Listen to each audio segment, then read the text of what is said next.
Kulak asın cemaat, ben danışım nihayet. Bir kız gördü gözlerim, yaddan çıktı sözlerim. Ahır ki bir zaman çıkardı ince sesin, söyledi öz gelmesin. Her kişinin koynu sığınacak değil, ilan yuvasıdır.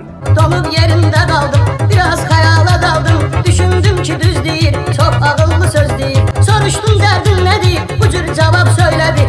Mən yaşda da səndən böyüyəm, bütün mənalarda da. Danışıq tərzi, müraciət qaydasını biləcəksiniz. Bu sözleri eşittim, ben ele bu cürde ettim. Bu barede bir tane sual vermedim gene. Gördüm her şeyin sonu, zengi geldi telefonum. Düşündüm cananımdı, hemen güzel hanımdı.